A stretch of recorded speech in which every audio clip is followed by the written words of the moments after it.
الإنسان عنده غير 5 حواس. هاد المعلومة قريتيها في القسم: الشم، الذوق، اللمس، السمع والنظر، وصفقنا عليها كاملين وقلنا صافي الجسم فيه غير 5 حواس. المشكل أن هذه غير النسخة المختصرة. جسمك عنده أنظمة ديال الإحساس أخرى خدامة في الخلفية. عندك التوازن، هو اللي كيخليك توقف وما تطيحش بحال كيس ديال البطاطا.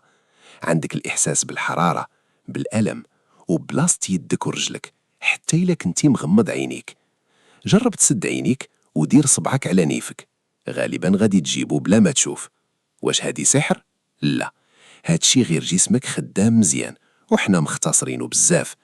يعني 5 حواس؟ لا يا صاحبي، هاد غير الباك ديال البداية.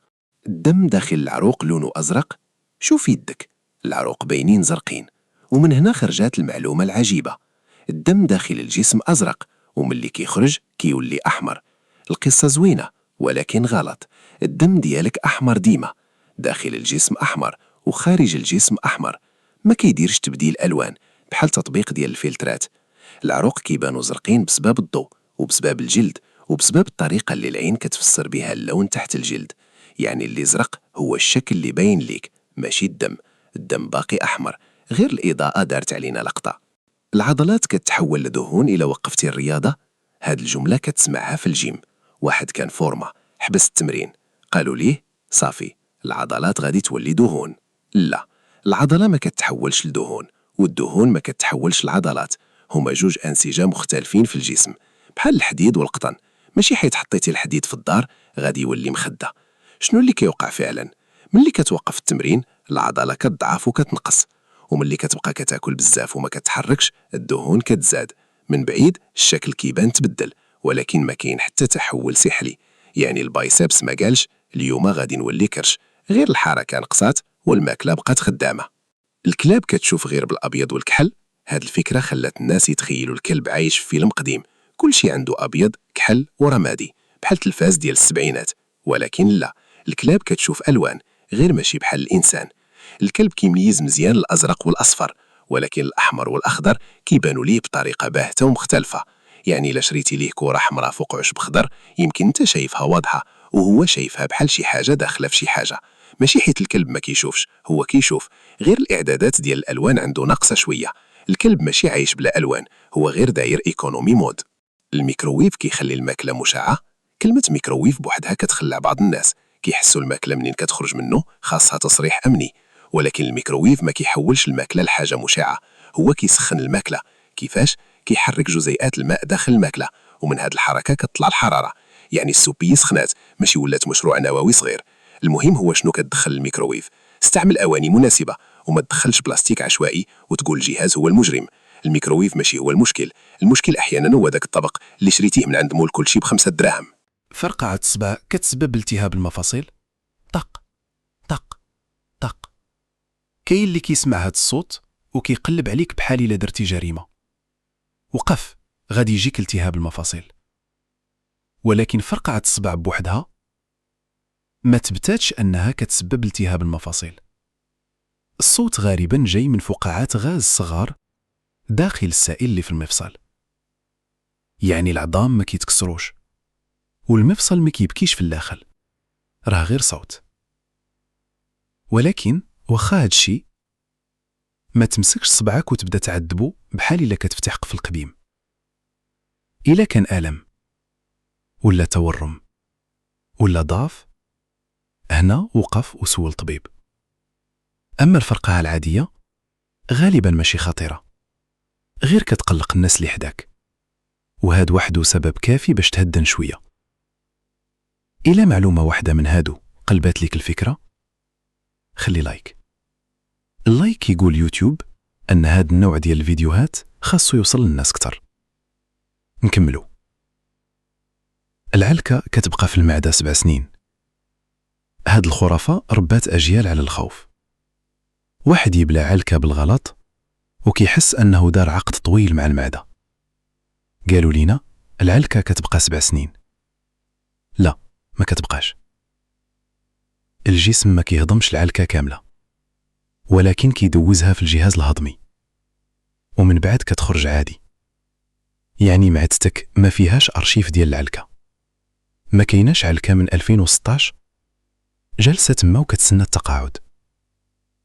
طبعا ماشي معناها تولي تبلع الهلكة عمدا، راه ماشي تحدي، ولكن إلا وقع مرة بالغلط ماشي نهاية العالم، غير كمل حياتك بلا دراما. الناس يا إما دماغهم أيسر يا إما أيمن. كاين اللي كيقول أنا دماغي أيسر يعني منطقي، وكاين اللي كيقول أنا دماغي أيمن يعني مبدع. الفكرة زوينة وسهلة للبيع، ولكن مبسطة بزاف. الدماغ ماشي شركة فيها جوج مكاتب، مكتب ديال الحساب ومكتب ديال الرسم، الجهتين بجوج كيخدموا مع بعضياتهم. صح، كاين وظائف كتكون قوية في جهة معينة، ولكن الشخصية ديالك ما كتختصرش في نص الدماغ الأيمن ولا الأيسر. الإبداع كيحتاج منطق، والمنطق كيحتاج خيال. يعني إلا كنتي كتكتب، كترسم، كتحسب، كتقرر، كتخاف، كتحلل، راه الدماغ كامل داخل في الخدمة. فكرة الدماغ الأيمن والأيسر مفيدة في بوستات التنمية الذاتية، ولكن الدماغ الحقيقي أعقد من هاد التقسيمة ديال الويكند. الشعر والظفر كيكبروا من بعد الموت؟ هاد المعلومة كتدخل مباشرة في جو الرعب. كيقولوا حتى من بعد الموت الشعر والظفر كيبقاو كيكبروا. لا، الجسم ما بقاش خدام، ما كاين حتى مشروع نمو مستمر. اللي كيوقع هو أن الجسم كيبدا ينشف والجلد كيرجع شوية للور، ومن هنا كيبان الشعر أو الظفر طوال، ولكن هو ما كبرش فعلا. بحال ملي التيشيرت كينكمش وكتبان اليد طويلة، ماشي اليد اللي زادت، التيشيرت اللي تبدل. نفس الفكرة هنا، غير بنسخة أكثر كآبة. الشعر ما كيكبرش بعد الموت، العين ديالنا هي اللي فهمت المشهد غلط.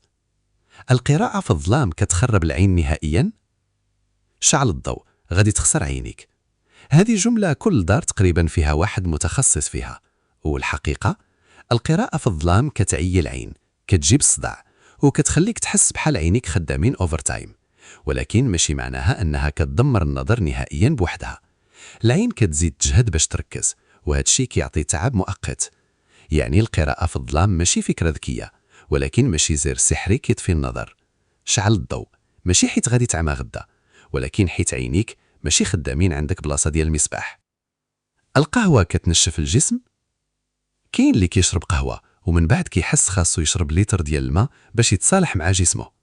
القهوة فيها كافيين، والكافيين يقدر يزيد التبول شوية عند بعض الناس، ولكن القهوة راسها فيها ماء، والجسم كيستفد من هاد السوائل.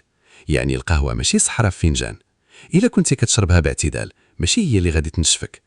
المشكل كيبدا ملي كتعيش غير على القهوة، قهوة الصباح، قهوة الخدمة، قهوة من بعد الغداء، وقهوة باش تنعس، وهذا مستوى آخر من التخربيق.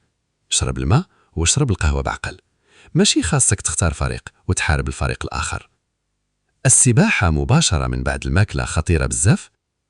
هذا القانون كان كيخرج في العطلة، ما تدخلش تعوم حتى يدوز وقت من بعد الماكلة. الفكرة فيها شوية ديال المنطق. إلا كليتي بزاف ودخلتي تسبح بقوة ممكن تحس بتقل أو تقلص أو تعب، ولكن الفكرة أن أي واحد سبح بعد الأكل مباشرة غادي يغرق مبالغ فيها بزاف. الخطر الحقيقي هو تدخل تسبح في مكان خطير، أو لا تكون عيان، أو لا ما كتقنش العوم، أو لا داخل البحر هايج وكتعامل معاه بحال مسبح ديال الحومة. الماكلة بوحدها ماشي وحش كيسكن في المعدة ويشدك لتحت، غير ما تعمرش كرشك وتدخل دير سباق أولمبي. ديرها بالعقل وغادي تبقى الأمور بخير.